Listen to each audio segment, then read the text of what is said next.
Hi, and welcome to Professor Kev Show. As you can see, I got my friend Jesse with us. Good afternoon, Jesse. Welcome to the show. Good afternoon, Professor Kev. Thank you so much for having us. Of course. So tell us a little bit about your role at the university before we start. Yes, so I am one of the career advisors for the College of Business, and also I advise for the College of Fine Arts. And I've been with the college for 3 years. Love meeting with students and supporting them in their career journey, and also connecting with faculty like you that make it easy to reach out to our students and help them in their career development. Yeah, we have a great partnership, my friend, that's for sure. So, Jesse, I want to start by talking about the career fair. I guess my first question asking for advice is when we spoke recently, there's going to be around 50 plus employers there. A student won't have a chance to chat with every employer. How do they prepare? How do they know which employers they want to focus on? Perfect. So yes, um, in addition to the fact that there's about 50 plus employers, you only have a window of 2 to 3 hours for each fair. And with that, yes, it would be unreasonable to spend 20 minutes, say, speaking to an employer and feel like you maximize your time. That's why one of the best things to do, kind of thinking and preparing for the fair, best things to do before, during, and after.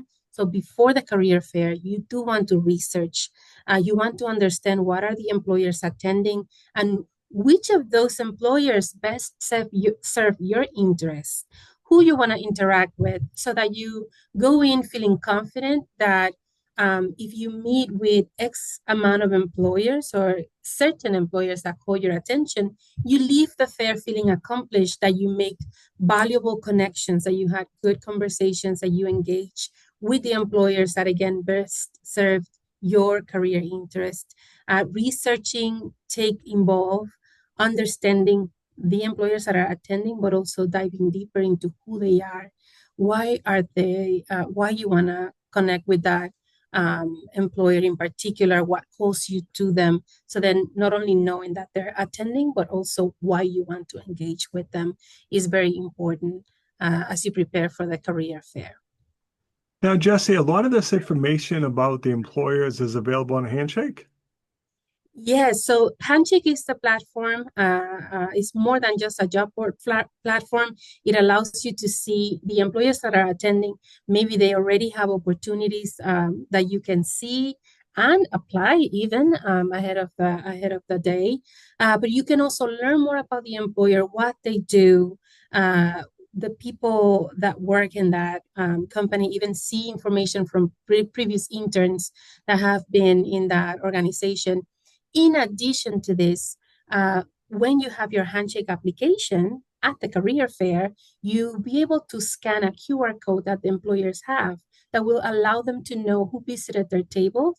And in kind, the employer will be able to also have access to your Handshake profile, in which they can see your resume and your qualifications, and they may be able to even reach out to you and connect with you even ahead of the fair, to invite you to walk through their tables. That said, Handshake not only gives you visibility to what they have, but it gives them visibility to who you are and allows them to find you as well.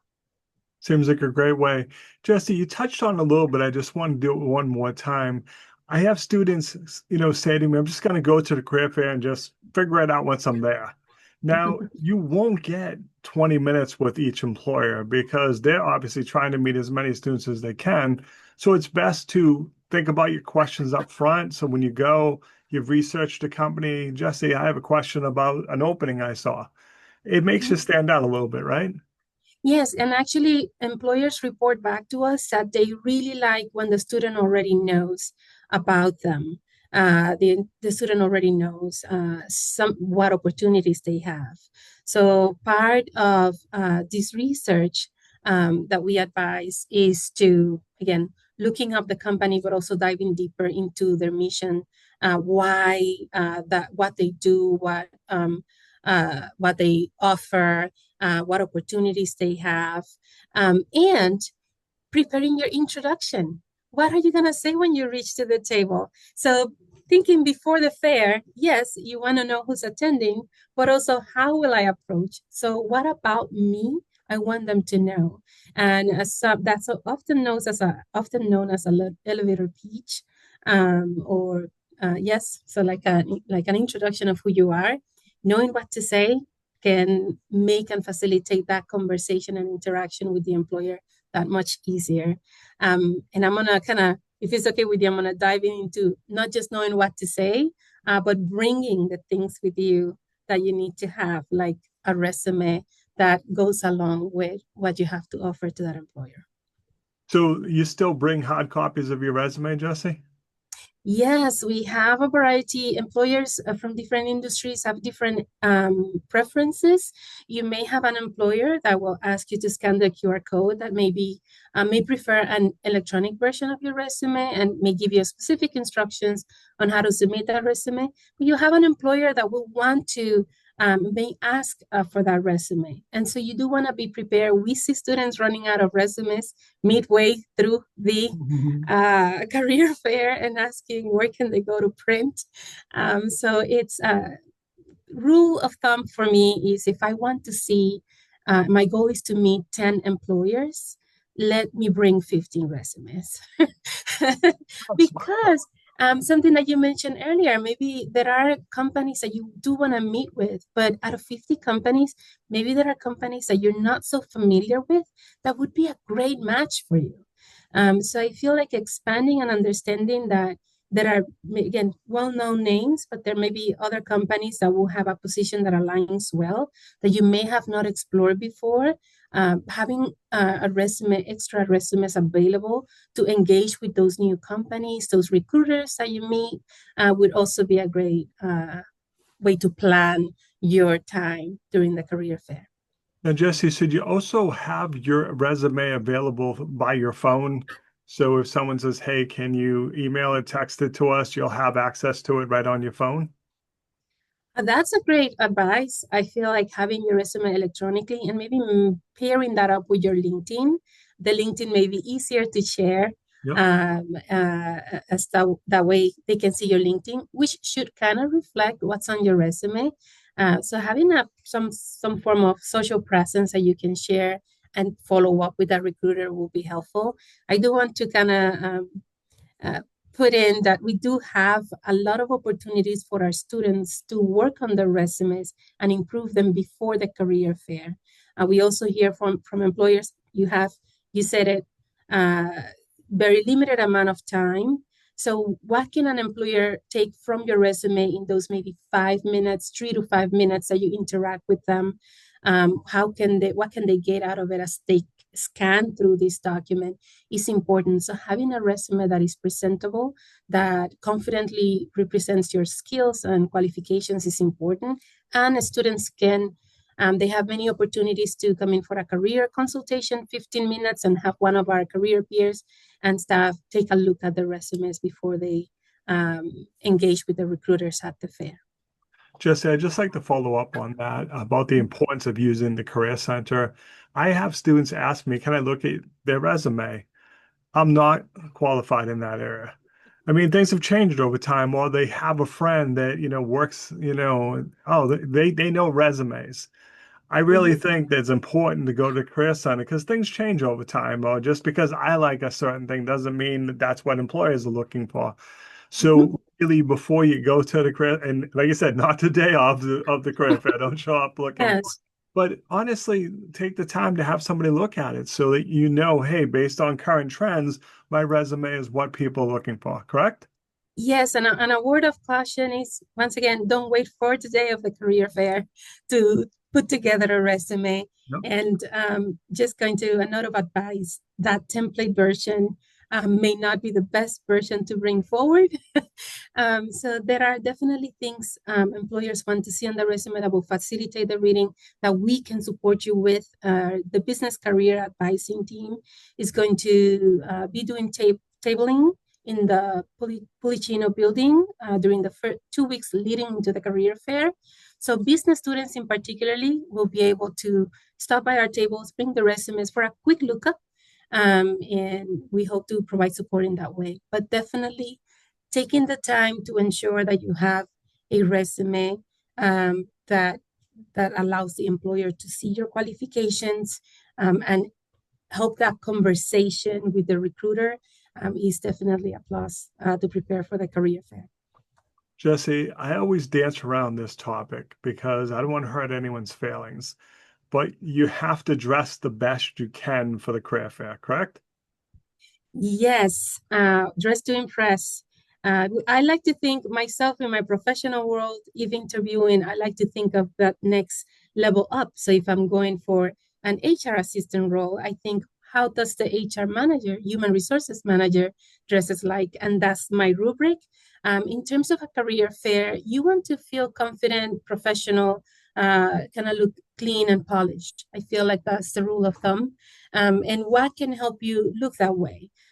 For our students, wearing colors that are neutral, if wearing slacks or business casual skirt, or wearing a button-down shirt if you don't have access to a suit, or a dress, business casual kind of dress that our students can wear. That could kind of help with looking presentable, looking business casual.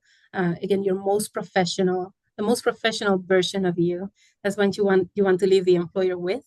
In terms of accessories, we advise to have minimal accessories. You want to bring attention to who you are and what you bring. So what you bring and what you say sometimes can get distracted with the noise of big accessories or things like that. And just from having observed through different career fairs, that is also not the day to bring the big shoes, the high heels. Especially these particular fairs are going to take place in U Crossing at UMass Lowell, which means that you'll be walking up and down different floors, likely, and you want to be safe. Again, feel professional, but also be comfortable and confident with how you engage with the employers and how you feel when you are engaging with them. So, last topic for today, Jessy, I want to talk about the importance of following up with the recruiters you meet because, again, they're talking to a lot of students. And you want to follow up, and if you talked about something like Jessy, I happen to mention this class or this skill, you want to find a way for them to go, "Oh yeah, I remember talking to Jessy," right? But follow Mhm. up is essential. Yes, it's so thinking, just to recap, before, during, and after. Yes, before, you want to do your research, know the employers, have your resume. During, you want to know how to engage, have your introduction, and also be able to have a presence, professional presence for yourself. And then after, reflect on the interactions that you had with those employers, what conversations you engage with. And we have many samples on our site, on our website, on thank you letters that you can send to those recruiters. You want to set the foundation for that next step. So let's say the recruiter may have asked you to go to X website to apply. Then now you can say thank you and I already applied, right? So you can engage with, I already followed up on what you advised.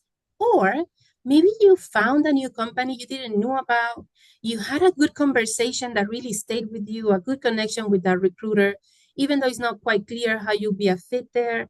You can now follow up on LinkedIn at first, then a thank you note, then follow up and can we connect? And if in the future you find an opportunity that you want to apply for, you can leverage that connection. You can bring that connection forward. And I enjoy meeting you. I actually did X, apply for this role at your company, and just wanted to let you know and keep you aware.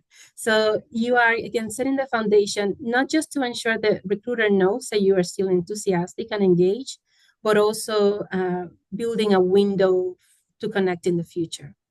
Jesse, I really like that advice of, especially connecting with the recruiter on LinkedIn, because maybe when we meet, there's not an opening that fits my skill set. And who knows what happens the following week? And like, oh, that Jesse woman I met would have been great for this. Mhm. So follow up because you just really don't know where life's taking you and what can happen and stuff. I see people, oh, just wasn't a match right then and there, and they just kind of leave it without. I'm like, no, still connect. Things could change. I know I've had that happen with a student really recently.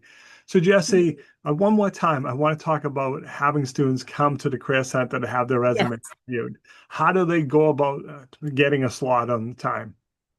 Yes, it's easy. You go to our website. Right at the top of our website, you'll have an option with Meet with an Advisor, and they can schedule a Zoom link, a Zoom meeting. They're all virtual for a 15-minute career conversation. Get the resume look up. If they want to dive deeper and have a longer conversation with career advising, they can also schedule those online. So it's very easy again on our website, career.uml.edu. Meet with an advisor and set up your appointment with us. I to connect and help you really build that confidence to the career fair is attending our upcoming event. It's called Maximize Your Career Fair Experience using Handshake. And we are really going to focus on using Handshake strategically, hands-on, step by step, to get the best out of the fair, do a comprehensive research, discover the jobs, and know, again, how to use this tool to follow up with employers. And then following up that, we're going to have a panel of employers attending the fair, which are going to then give you their perspective on what they want to see. So we hope that you're able to join us at these upcoming events. So again, you're building as a muscle. Working a career fair, networking, interacting with recruiters is something that you may not feel so confident now, but you can build and work towards that. And it comes with experience, and we're here to support you with that. I really love both those events. I really love the panel idea because you hear from the recruiters for different companies. And to me, that opens a door for me.